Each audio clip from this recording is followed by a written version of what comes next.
Epstein files, एक ऐसा नाम जो हम सबने कहीं ना कहीं सुना जरूर है, पर क्या इसकी पूरी असली कहानी हमें पता है?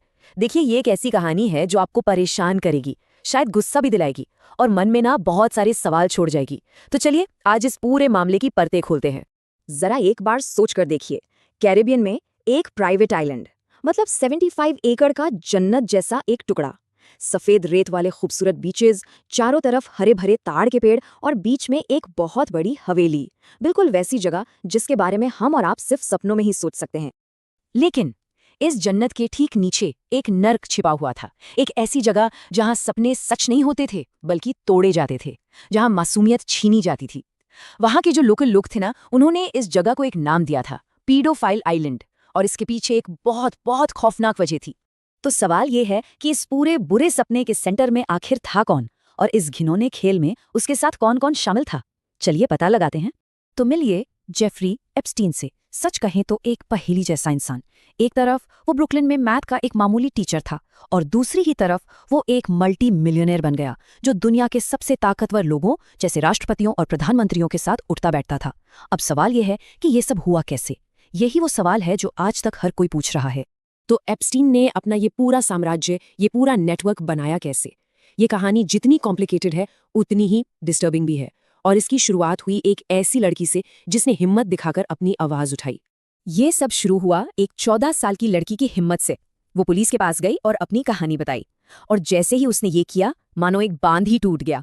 एक के बाद एक दर्जनों और लड़कियां सामने आने लगी और हर एक की अपनी एक खौफनाक कहानी थी। देखिए, ये सिर्फ एक आदमी का काम नहीं था, ये एक पूरा सिस्टम था, एक तरह की पिरामिड स्कीम। एप्स्टीन क्या करता था कि वो अपने ही विक्टिम्स को इस्तेमाल करता था नई लड़कियों को फंसाने के लिए, उन्हें पैसों का और झूठे वादों का लालच देकर। ये एक ऐसा दुष्चक्र था जो भी इसमें फंसता था उसे बर्बाद कर देता था।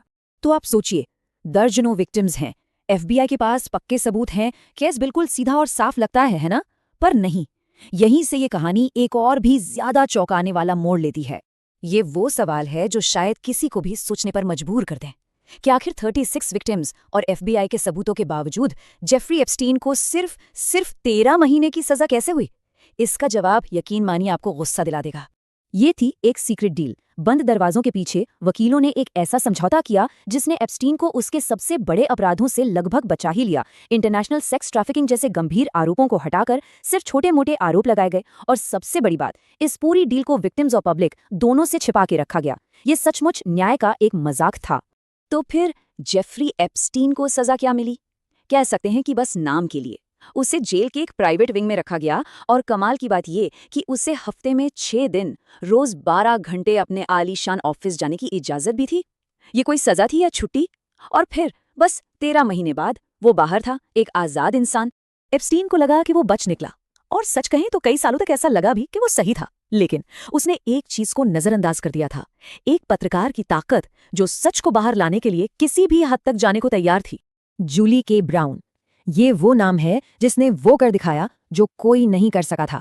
सालों की मेहनत के बाद उन्होंने इस केस को फिर से दुनिया के सामने ला खड़ा किया। उनकी रिपोर्टिंग ने एक ऐसा तूफान खड़ा किया कि जल्द ही पूरी दुनिया एप्स्टीन के बारे में बात करने लगी। पब्लिक का प्रेशर इतना बढ़ा कि आखिरकार सिस्टम को एक्शन लेने पर मजबूर होना ही पड़ा। इस बार कोई सीक्रेट डील नहीं थी।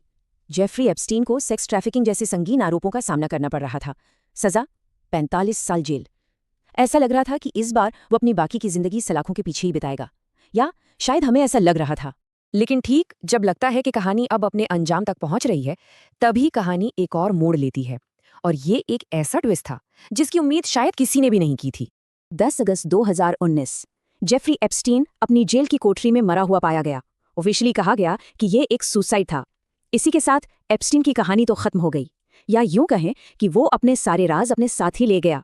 क्योंकि सच तो ये है कि बहुत से लोग इस सुसाइड वाली कहानी पर यकीन नहीं करते। और यहीं से वो लाइन वायरल हुई जो सबने सुनी होगी, एप्स्टीन ने खुद को नहीं मारा। ये सिर्फ एक मीम नहीं था, इसके पीछे एक असली डर था, एक शक कि कहीं एप्स्टीन को उन लोगों ने तो चुप नहीं करा दिया जिनके राज उसके पास थे और जिनके पास खोने के लिए बहुत कुछ था। तो जेफरी एप्स्टीन तो मर चुका है, पर उसकी कहानी वो खत्म नहीं हुई है। असल में शायद अब असली कहानी शुरू हो रही है, क्योंकि अब सबका ध्यान उस एक चीज पर है जो वो पीछे छोड़ गया, उसकी secret files, the Epstein files. और कहते हैं कि उन फाइल्स में कुछ बहुत ही ताकतवर लोगों के नाम छिपे हैं। तो आखिर इन फाइलों में है क्या? सच तो ये है कि हमें ठीक से पता ही नहीं। आप सोचिए, 10 लाख से भी ज्यादा डॉक्यूमेंट्स हैं, लेकिन उनमें से पब्लिक के सामने आए हैं बस कुछ हजार। और जो आए भी हैं उनमें ज्यादातर जानकारी को काला कर दिया गया है, मतलब कि एडिट कर दिया गया है। ये एक ऐसी पहेली है जिसके सारे टुकड़े किसी के पास नहीं है। 10 लाख से ज्यादा, ये वो नंबर है जो सच में परेशान करने वाला है। 10 लाख से ज्यादा सीक्रेट डॉक्यूमेंट्स जो कोई नहीं चाहता कि दुनिया देखे। आखिर ऐसे क्या राज दफन है उनमें, और उन राजों को छुपाने के लिए लोग किस हद तक जाएंगे? तो आखिरी सवाल वही है, एप्स्टीन फाइल्स में आखिर और क्या क्या छिपा है? सच्चाई ये है कि इसका पूरा जवाब आज किसी के पास नहीं है, लेकिन एक बात पक्की है, ये कहानी अभी खत्म नहीं हुई है। और जब तक पूरा सच सामने नहीं आ जाता, सवाल पूछे जाते रहेंगे, क्योंकि न्याय की मांग यही है।